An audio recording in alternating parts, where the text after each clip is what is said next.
মুখের দিকে তাকাইয়া নাঈম বলতেছে, ওরে ওমর, একটা ছাগলের বাচ্চা ধরতে পারল না। আল্লাহ এই দুনিয়ার মধ্যে সারা জাহানের জন্য যাকে আল্লাহ বাঘ বানায়া পাঠাইছেন, এই বাঘ শিকার করতে ওমর কোন সাহসে যাস? ওদেরকে ঠান্ডা করে আসি, তারপরে যাব মুহাম্মাদের দরবারে। তরবারি নিয়ে দৌড় দিয়া ঘরের সামনে দাঁড়ায় গিয়া ঘরের মধ্যে কোনো আওয়াজ না দিয়া কানটা পাইতা চুপ করে দাঁড়ায় রইছে। ডাক দিছে, দরজা খোল। দরজা খোলে না। কণ্ঠ পাইয়া ফাতেমাও ভীত সন্ত্রস্ত। ফাতেমার স্বামী সাইদও ভয় পেয়ে গেছে, দুইজনই কাঁপতে আছে। কিরে আনটাইমে আসছে, অবেলায় কেন আমার ভাই ঘরের সামনে? আজকে উপায় নাই, কোরআন তেলাওয়াত তো শূন্য ফালাইছে, আমরা মুসলমান হইছি, ধরা খেয়ে গেছি। দরজা খোল। লাথি দিয়া কপাট ভেঙ্গে ভিতরে ঢুকলো। তাড়াহুড়া কইরা হাতের মধ্যে একটা টুকরা ছিল কোরআন শরীফের পৃষ্ঠা। 30 পারা কোরআন না, 6666 আয়াত না, 114 সূরা না, মাত্র 5টা আয়াত লেখা ছিল। তড়িৎ গতিতে এই ফাতেমার জামার মধ্যে গুজে নিল। জামার মধ্যে যখন ঢুকায় ফেলছে, তুই কি পড়ছিলি? বলে কোথায় দেখছেন কি পড়ছিলি? বলে নেকামি করার জায়গা পাও না, আমি নিজের কানে শুনছি, তাড়াতাড়ি বের কর। না দেওয়ার অপরাধে, তেলাওয়াত করার অপরাধে হাতের তরবারি দিয়ে এমন আঘাত করেছে মাথা থেকে পা পর্যন্ত।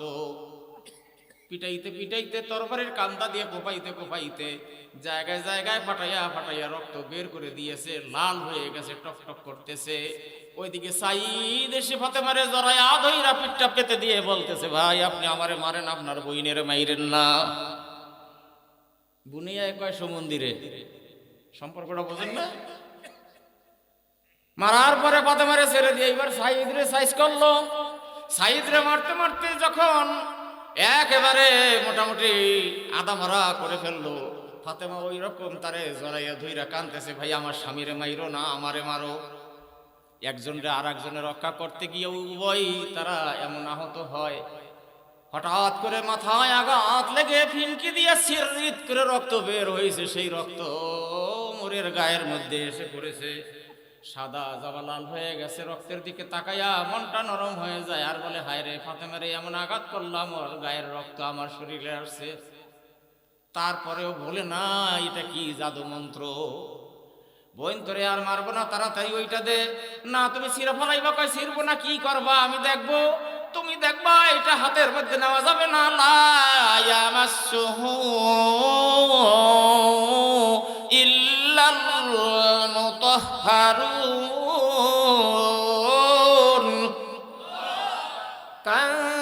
তানজিলুম মির রাব্বিল আলামিন।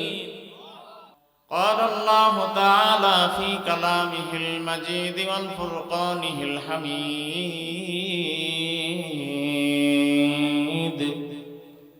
أعوذ بالله من الشيطان الرجيم. بسم الله الرحمن الرحيم. طه ما أنزلنا عليك القرآن لتشقى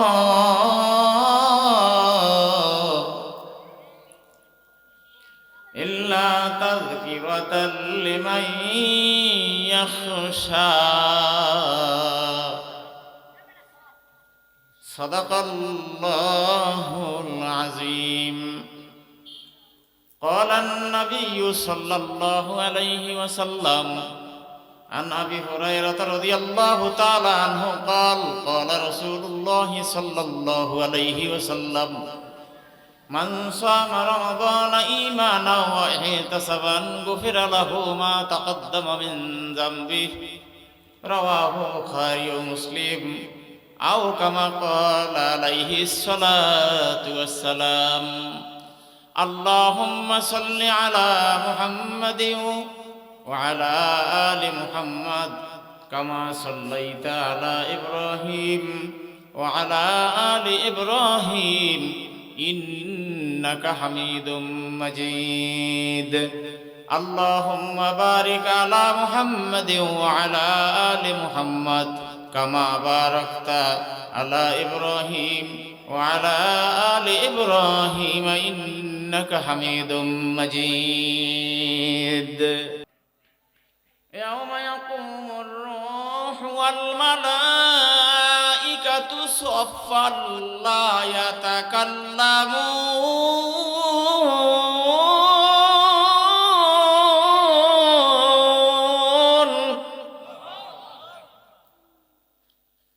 ঠান্ডার চাইতে তেনাইনা বেশি, এত তেনাই লইবে না, ঠান্ডা বেশি পড়ে না।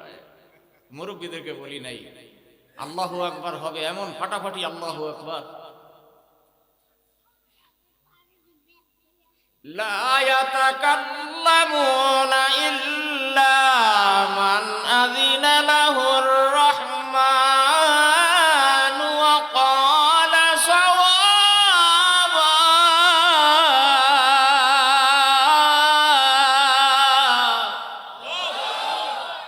মাশাআল্লাহ।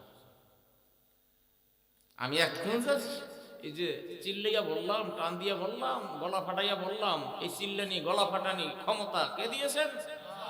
এই জন্য ওনার কথাই আমি এই গলা দিয়া ওনারটাই আমি বললাম।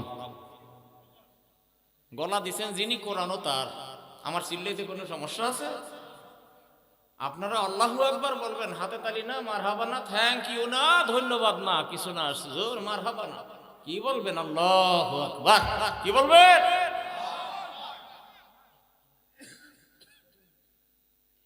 ওমর ফারুক রাদিয়াল্লাহু তাআলা আনহু যখন ঘোষণা পাইল, আবু জাহেল কইল, দেশের মধ্যে একটা প্লাবন সৃষ্টি করলো, পরিবর্তন এনে দিল, একটা মানুষ ঝড় তুলল, নবুয়ত দাবি করলো, সে নাকি নবী, তার নাম মুহাম্মদ। সবাই বলেন সাল্লাল্লাহু আলাইহি ওয়াসাল্লাম। এর তো থামানো যায় না। দিন দিন তার ভক্ত বাড়ে, দিন দিন তার লোকজন বাড়ে, মুসল্লি বাড়ে, তার উম্মত বাড়ে।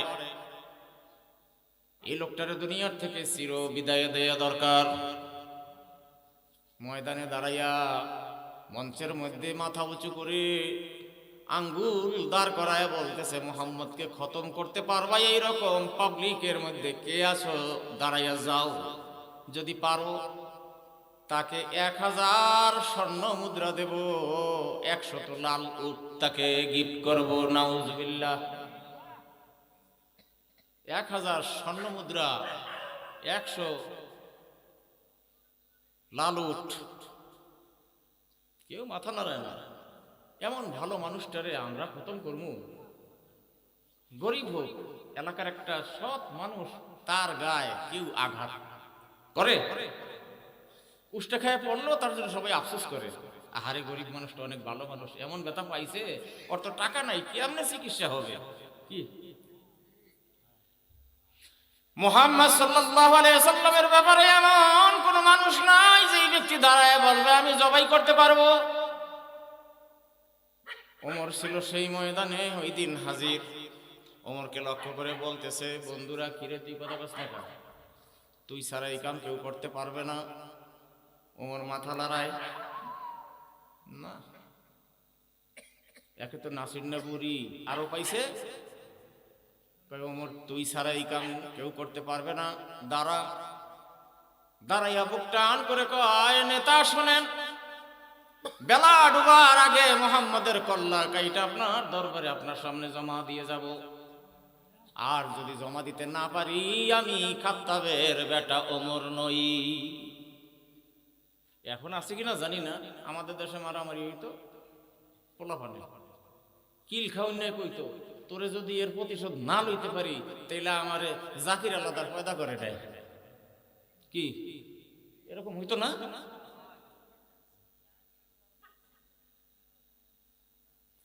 আমি খাত্তাবের বেটা নই, খাত্তাব আমার জন্ম দেয় নাই, যদি না পারি।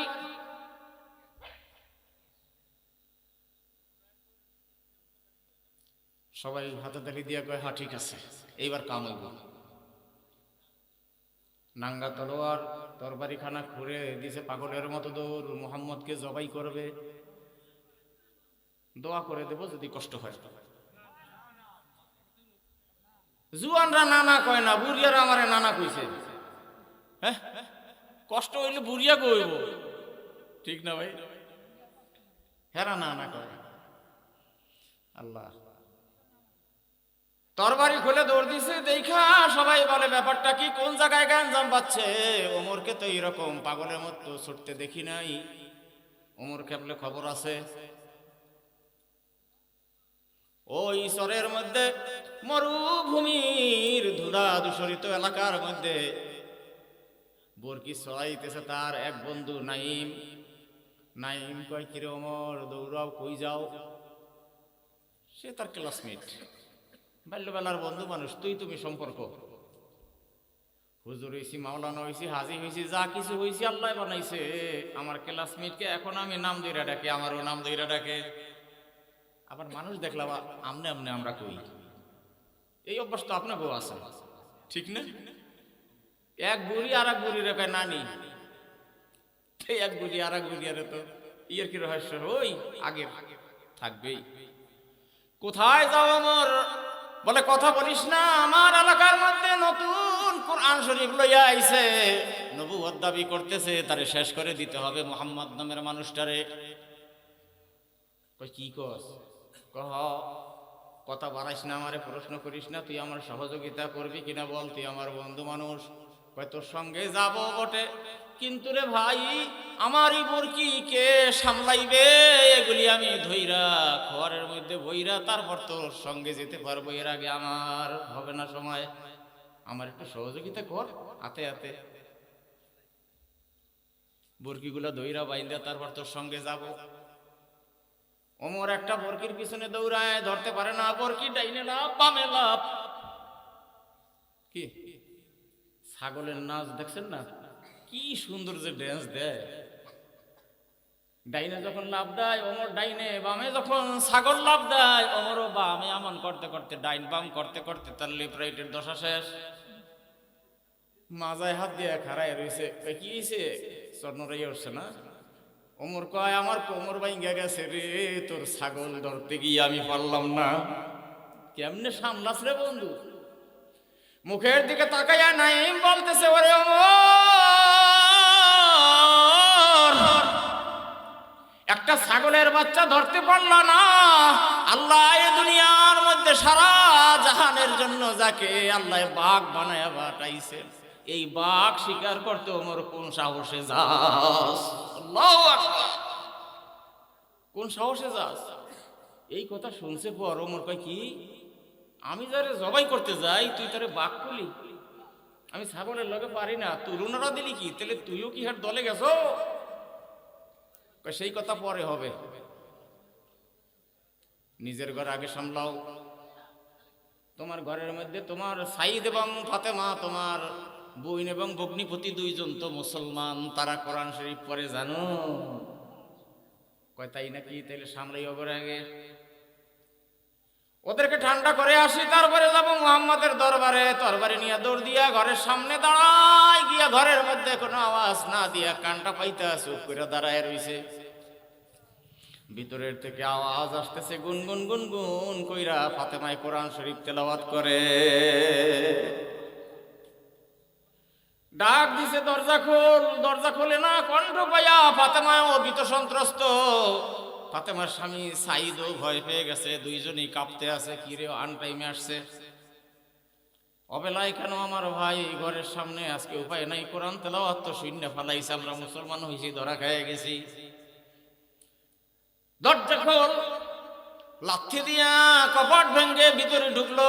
তাড়াহুড়া কইরা হাতের মধ্যে একটা টুকরা ছিল কোরআন শরীফের পৃষ্ঠা, 30 পারা কোরআন না, 6666 আয়াত না, 114 সূরা না, মাত্র 5টা আয়াত লেখা ছিল। তড়িৎ গতিতে এই ফাতেমার জামার মধ্যে গুজে নিল, যাতে করে ভাই এই জায়গায় হাত দিতে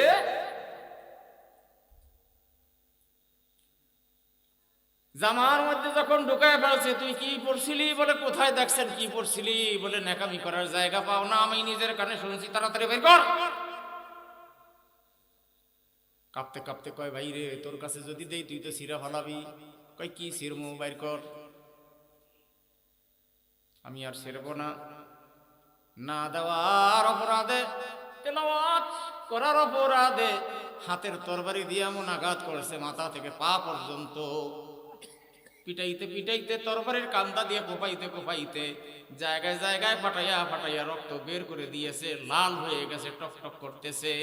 ওইদিকে সাইদ এসে ফাতেমারে জড়ায়া ধইরা পিঠটা পেতে দিয়ে বলতেছে, ভাই আপনি আমারে মারেন, আপনার বইনের মাইরেন না। বুনিয়ায় কয় সমন্দিরে, সম্পর্কটা বোঝেন না? মারার পরে ফাতেমারে ছেড়ে দিয়ে এবার সাইদ রে সাইজ করলো। সাইদ রে মারতে মারতে যখন একেবারে মোটামুটি আদা মারা করে ফেললো, ফাতেমা ওই রকম তারে জড়াইয়া ধইরা কানতেছে, ভাই আমার স্বামীরে মাইরো না, আমারে মারো। একজনরে আর একজনের রক্ষা করতে গিয়ে উভয় তারা এমন আহত হয়। হঠাৎ করে মাথায় আঘাত লেগে ফিনকি দিয়ে সিররিত করে রক্ত বের হয়েছে। সেই রক্ত মোরের গায়ের মধ্যে এসে পড়েছে, সাদা জামা লাল হয়ে গেছে। রক্তের দিকে তাকাইয়া মনটা নরম হয়ে যায়, আর বলে, হায় রে ফাতেমারে এমন আঘাত করলাম, ওর গায়ের রক্ত আমার শরীরে আসছে। তারপরেও বলে না, এটা কি জাদু মন্ত্র? বোন তোরে আর মারবো না, তাড়াতাড়ি ওইটা দে। না তুমি সিরা ফলাইবা? কয় ছিড়বো না, কি করবা আমি দেখবো। তুমি দেখবা এটা হাতের মধ্যে নেওয়া যাবে না। লা ইয়ামাসসুহু ইল্লাল মুতাহহারুন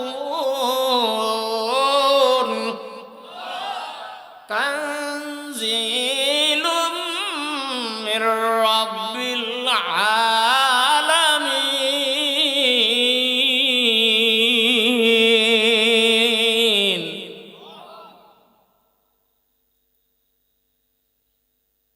তুমি তো নাপাক, তোমার হাতে কিভাবে এই কোরআন শরীফ দেই? বোন পাক কেমনে হয় আমারে ক? ওযু করা লাগে। ওমর তো মুসলমানই না, ওযু শিখবে কোথায়? তারপরে গিয়া হাত পাও মুখ ভালো করে ধুইয়া কই দেখ আমি ওযু করছি, হইছে না হইছে জানি না, যেমনে কইছস করছি, তাড়াতাড়ি দে। হাতের মধ্যে যখন বস্ত্রতল থেকে কাগজখানা বের করছে, ওমর তেলাওয়াত করতেছে, তাহা মা আনজালনা আলাইকাল কুরআনা লিতাশকা ইল্লা তাযকিরাতাল লিমান ইয়াখশা তানজিলাম মিম্মান খালাকাল আরদা ওয়াস সামাওয়াতিল উলা। হে দুনিয়ার মানুষ, তোমাদেরকে কষ্টে ফেলবার জন্য আমি আল্লাহ এই কোরআন অবতীর্ণ করি নাই। কত সুন্দর কথা। আরবি ভাষী মানুষ ওমর কোরআনের অর্থ বুঝে ফেলছে, যেহেতু আরবি ভাষা তার। একদিকে তেলাওয়াত করতেছে, 5টা আয়াত তেলাওয়াত শেষ, চোখ দিয়ে দর দর দর দর করে পানি নামতেছে, আর বলে, হায় রে বোন রে, ও ভগ্নিপতি, আমি অন্যায় করেছি, ভুল করে ফেলেছি। এই কোরআন যার কাছে পেয়েছিস সেই মুহাম্মদ কোথায়? তোদের নবী কোথায়? আমারে নিয়ে যা। নেওয়ার আগে যদি দুনিয়ার থেকে চলে যায়, আমি বেঈমান অবস্থায় যেতে চাই না রে বোন।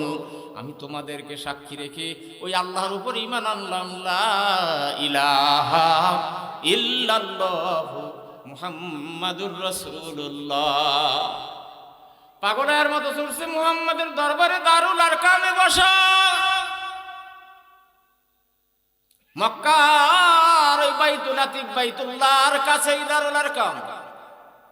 সেখানে শিষ্যদেরকে নিয়ে আল্লাহর পয়গম্বর কথাবার্তা বলতেছেন। এই সময় ওমর আসতেছে, হযরত আলী পাশে বসা। ওমরের আগমন দেখে আলী এমন ভাবে মোরানি দিয়ে উঠছে। আল্লাহর পয়গম্বর আলীকে লক্ষ্য করে বলতেছে, আলী চুপ, থামো, ওমরে আসতে দাও। যখন আরো কাছে আসছে, আবার ধমক, আবার ওই রকম গুঞ্জরণী দিয়ে উঠছে, গংরানি দিয়ে উঠছে, মোর দিয়ে উঠছে। আল্লাহর পয়গম্বর বলে, আলী থামো। আরো কাছে আসছে, এইবার আলী দাঁড়াইয়া গেছে, আর সহ্য হয় না হুজুর, যে শত্রু হাতের নাগালে পাই না আজকে হাতের নাগালে আসছে, শুধু আপনার জবানের অনুমতির অপেক্ষায় আছি, একটা বার অর্ডার দেন ওরে জম্মের মতো স্বাদ মিটাইয়া দেই। পয়গম্বর বলেন আলী রে আসতে দাও, আজকে ওমরের সঙ্গে মোকাবেলা করব আমি দিনের নবী মুহাম্মদুর রাসূলুল্লাহ। কাছে আসতেছে মাত্র ওই 10 হাত দূরে, মুখের দিকে তাকায়া বলতেছে কি রে ওমর, কতদিন আর অসত্যের পিছনে ঘুরবা, সত্যের বিরোধিতা করবা, অন্ধকারে কতদিন আর ঘুরবা, সত্যের বিরুদ্ধে আর কতদিন লড়াই করবা, সংগ্রাম করবা, কতদিন এই ন্যায়ের বিরুদ্ধে আচরণ করবা। ওরে ওমর, এমন জায়গায় বসছি আমিও গরিব, আমার সাহাবিও গরিব, বসার মতো উন্নত কোনো ব্যবস্থা নাই, গালিচার কোনো আয়োজন নাই। ওমর রে, তোমার সম্মানে আমি মুহাম্মদুর রাসূলুল্লাহর গায়ের রুমালটা বিছাইয়া দিলাম, মাথা পাগড়ি খুলে দিলাম, ওমর তুমি এই জায়গায় বসো, আর মনে কিছু নিও না। ওমর রাদিয়াল্লাহু তাআলা আনহু দৌড় দিয়ে এসে চাদরটারে উঠাইয়া বুকের মধ্যে নিয়ে হাউমাউ করে চিল্লানি দিয়া কাঁদতেছে, তরবারি খানা খোলা অবস্থায় রাসূলের সামনে শোয়াইয়া রাখছে, আর ঘোষণা দিল ইয়া রাসূলুল্লাহ শোনেন, হে মুহাম্মদ, যুদ্ধ চিরদিনের জন্য বন্ধ হয়ে গেছে, যুদ্ধ নাই, যুদ্ধ বন্ধ।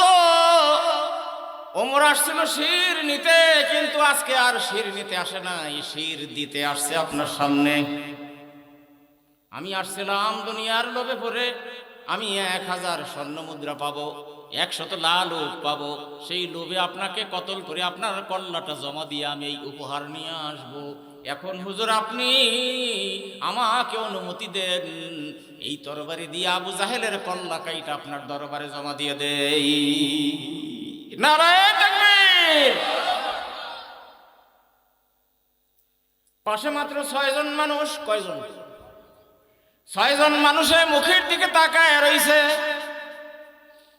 ওমর আল্লাহর পয়গম্বরের দিকে তাকাইয়া ঠোঁট কাঁপতে কাঁপতে কাঁদতে কাঁদতে হঠাৎ করে জবান থেকে বের হয়ে যায় আশহাদু আল্লা ইলাহা ইল্লাল্লাহু ওয়া আন্না মুহাম্মাদান আবদুহু ওয়া রাসূলুহু। বলার সঙ্গে সঙ্গে আল্লাহর পয়গম্বরের চোখের মধ্যে পানি টলটল করতেছে, পয়গম্বরের মনের মধ্যে আনন্দ। আবু জাহালের জন্য দোয়া করেছি, ওমরের জন্য দোয়া করেছি, আল্লাহ যে কোনো একজন ওমরকে তুমি কবুল করো। আবু জাহেলের নাম এক সময় ওমর ছিল, সে আমার দোয়ার ফসল। আল্লাহ মুখের দিকে চাইয়া এই ওমরকে কবুল করছে। কাফেরের মুখে আল্লাহ ওয়াহাদাতের বাণী, শাহাদাতের বাণী। আল্লাহ এর চাইতে আনন্দ আর কিছু নাই, এটা হলো আমার চোখের তৃপ্তির পানি।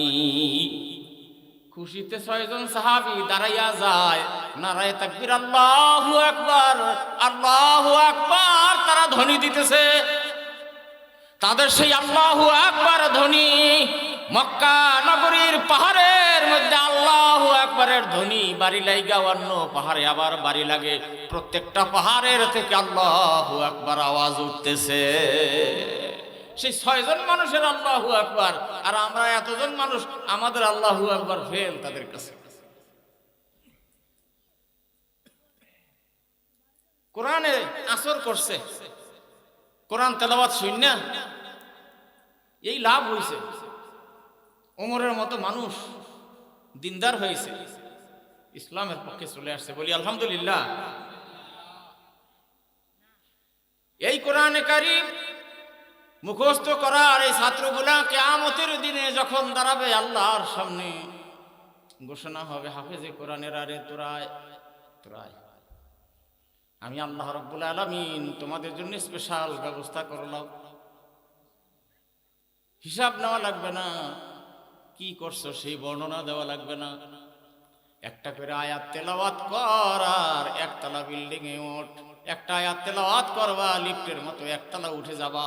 6666 আয়াত তেলাওয়াত করতে করতে জান্নাতুল ফেরদাউসের 6666 তালার ছাদের উপরে উঠে যাবে। তোমার কামরা তুমি বেছে নাও। হাফেজে কোরআন বলবে না না না আমি যাব না, আমি কোরআন মুখস্থ করতে গিয়ে যাদের ত্যাগ স্বীকার করতে হয়েছে, প্রথমে আমার বাবা, তারপরে মা, তারপরে উস্তাদ, তারপরে আমার লজিন মাস্টার, তারপরে আমার দাতা, তারপরে যারা আমাকে সহযোগিতা করেছে, সাহায্য করেছে, ওই সাহায্যকারীরা, আমি তাদেরকে ছাড়া আল্লাহ তোমার জান্নাতে যাওয়া শোভা পাবে না। তারা কই? ওই সমস্ত লোকদেরকে নিয়ে ছাড়া আমি জান্নাতে যাব না। রব্বুল আলামিন বলবেন, হাফেজে কোরআন রে, তোমার মুখের দিকে তাকাইয়া দয়া পরবশ হইয়া আমি আল্লাহ রব্বুল আলামিন তোমার সুপারিশ কবুল করে নিলাম।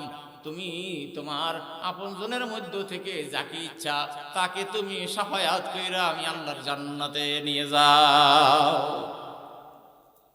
কিয়ামতের দিন এই অবস্থা হবে। সেই হাফেজে কোরআনের বাবা, হাফেজে কোরআনের দাদা নানা যেন আমরা হতে পারি, বলে না আমিন। আমরা যারা বসা আছি আমরা বাবা দাদা নানা হব, আর বাড়িতে যাদেরকে রাইখে আসছি তারা নানি চাচি দাদি হবে।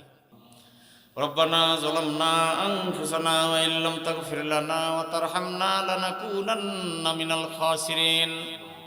রব্বানা লা তুযিগ কুলুবানা বা'দা ইয হাদাইতানা ওয়া হাব লানা মিন লাদুনকা রাহমাতান ইন্নাকা আনতাল ওয়াহ্হাব। আল্লাহুম্মা ইগফির লানা ওয়া লিওয়ালিদাইনা রব্বিরহামহুমা কামা রব্বায়ানি সগীরা। পাক পরওয়ারদিগারে আলম, মহিয়ান গরিয়ান, সর্বশক্তিমান, দাতা দয়ালু মেহেরবান, তোমার শাহী দরবারে গভীর রজনীতে তোমার হাবিবের মাদ্রাসার মাহফিলের বৈঠকে আল্লাহ উন্মুক্ত আকাশের নিচে গভীর রাত কনকনে শীতের মধ্যে হাত পেতেছি। মালিক, এই রাত্রে যদি আমরা এই মানুষগুলি কারো বাড়িতে যাই, খালি হাতে ফিরাবে না। মেম্বারের বাড়িতে গেলে অন্তত রং চা খাওয়াবে, চেয়ারম্যানের বাড়িতে গেলে অন্তত একটু চা নাস্তা খাওয়াবে। আয় আল্লাহ তাআলা যার যেই রকম তৌফিক দিয়েছে ওই রকম ব্যবস্থা করবে। আয় আল্লাহ, তারা লজ্জা পাবে, এই মুরব্বীরা এত রাত্রে আমার বাড়িতে আসছে, তাদের জন্য কি করতে পারি।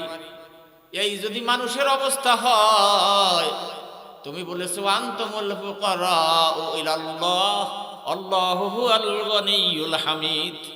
আমরা সবাই ফকির, আমরা সবাই মিসকিন, গরিব। মানুষের দুয়ারে গভীর রাত্রে গেলে মানুষ যদি পাগল পারা হয়ে যায়, এতগুলি গণ্যমান্য মানুষকে এত রাত্রে কি দিয়ে ফিরাবো? কিছু না কিছু না দিয়ে ফিরাবে না। এই যদি মানুষের চরিত্র হয়, তুমি পাক বিনিয়াস মালা, তোমার কাছে কোনো কিছুর অভাব নাই। যার দরবারে অভাব নাই তার দরবার থেকে খালি ফিরে যাওয়ার তো কোনো প্রশ্নই আসে না। রহমতের দুয়ার থেকে এই মুহূর্তে যদি আমাদেরকে ঘাড় ধাক্কা দিয়ে নামাইয়া দাও, মালিক গো, এই মানুষগুলি নিয়ে এই গভীর রজনীতে আমি কার দুয়ারে গিয়ে দাঁড়াবো? তুমি ছাড়া কোনো রহমতের দরজা আমাদের জন্য খোলা নাই রে আল্লাহ। মেহেরবানি করে সারা জীবনের গুনাহগুলি মাফ করে দিয়ে আল্লাহ তুমি তোমার দরবারে কবুল করে নাও। 2 দিনের মাহফিলে যা আলোচনা হয়েছে আল্লাহ তুমি কবুল মঞ্জুর করে নাও। বলবে তুমি মাফ করে দাও, কোটি কোটি সওয়াব বৃদ্ধি করে সোনার মদিনায় রহমাতুল লিল আলামিন প্রিয় নবীজির রওজা মুবারকে পৌঁছাইয়া দাও। আল্লাহ হাত পেতেছি, হে মালিক, আমাদের প্রত্যেকের হায়াতে বরকত দিয়ে দাও। আল্লাহ আমাদের রিজিকে বরকত দিয়ে দাও, কামাই রুজি রোজগারে বরকত দিয়ে দাও, ব্যবসা বাণিজ্যে আল্লাহ চাকরি বাকরিতে বরকত দিয়ে দাও, আমাদের এলেমে বরকত দিয়ে দাও, আমাদের আমলের মধ্যে বরকত বাড়াইয়া দাও। ইয়া রাব্বাল আলামিন, হাত তুলেছি, এই গভীর রাত্রে মনে পড়ে গেল জনম দুঃখিনী মা বাবার কথা গো আল্লাহ। কত ছেলেরা বাড়িতে যাবে, মা ধমক দেবে, কিরে এতক্ষণ বাহিরে ছিলি কেন? আস্তে করে বলবে, মা শিকদার বাড়ির দরজায় মাদ্রাসার ওয়াজে গেছিলাম। মায়ে চুপ কইরা থাকবে, কইবে, মা বারে বুঝতে পারি না, ভালো কাম করছস। সেই ধমক দেওয়া বা খুশি হওয়া মা যার দুনিয়ায় নাই, অনেকের মা আছে, বাবা নাই। গভীর রাত্রে দোয়া করি, গো আল্লাহ মায়ের গুনাহ বাবার গুনাহগুলি মাফ করে দাও। আমার মতো হতভাগা অনেক আছে, বাপ মা কেউ নাই। কতজনে স্যার বলে, হুজুর বলে, মাওলানা বলে, হাজী সাহেব বলে, কতজনে কত সম্বোধন করে, কিন্তু নামটা ধইরা ডাকার মানুষটা দুনিয়ায় নাই গো আল্লাহ। মালিক দোয়া করি, বাড়ির দরজায়, আমতলায়, জামতলায়, লেসু তলায়, লেবু তলায়, পুষ্কনির পারে, রাস্তার ধারে যে কবরগুলির মধ্যে শুয়ে আছেন আল্লাহ, সকল কবরবাসীদেরকে মাফ করে দাও। দাদা দাদি, নানা নানি, আত্মীয় স্বজন, পাড়া প্রতিবেশী, বন্ধু বান্ধব, খেলার সাথী, পড়ার সাথী, চলার সাথী, সকলকে মাফ করে দাও।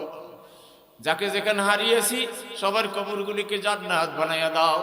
যারা এই মাহফিলে দান করলেন আল্লাহ, প্রত্যেক দান বেরকে কবুল করে নাও। আল্লাহ এই দানের বিনিময় আল্লাহ তুমি তাদেরকে বেশি বেশি দান করার যোগ্যতা দান করো। আল্লাহ যিনি অক্ষম তারে সক্ষমতা দান করে দাও। রব্বুল আলামিন মেহেরবানি করে ধনের মধ্যে বরকত বাড়াইয়া দাও। আল্লাহ অনেকের মা বাবা নাই, আত্মীয় স্বজনের মধ্যে অনেকে দুনিয়াতে নাই, দান করেছে তাদের রূহ মাগফিরাতের জন্য মেহেরবানি করে এই জারিয়া করে দানকে আল্লাহ তুমি তাদেরকে জান্নাতের ব্যবস্থা করো গো মালিক।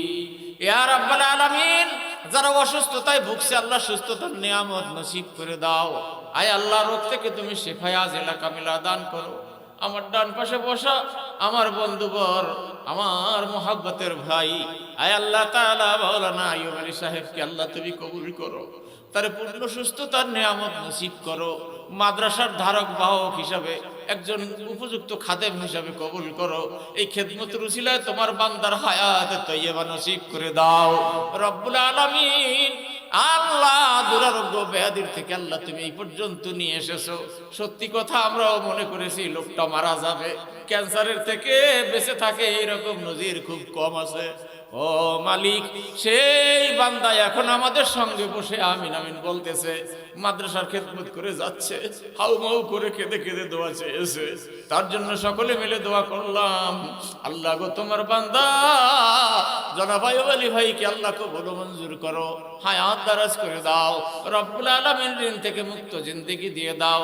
আমাদের সকলকে টেনশন পেরেশানি মুক্ত জিন্দেগি নসিব করে দাও। কার কি অভাব আছে অভাব পূরণ করে দাও, কার কি চাহিদা আছে চাহিদা মিটিয়ে দাও রব্বুল আলামিন। মেহেরবানি করে এই মাহফিল কিয়ামত পর্যন্ত জারি করো আল্লাহ। এই মাদ্রাসার অসম্পন্ন কাজগুলি সম্পন্ন করবার মতো তৌফিক যোগান দিয়ে দাও। ওয়া সাল্লাল্লাহু তাআলা আলা খায়রি খালকিহি মুহাম্মাদি ওয়া আলা আলিহি ওয়া আসহাবিহি আজমাইন।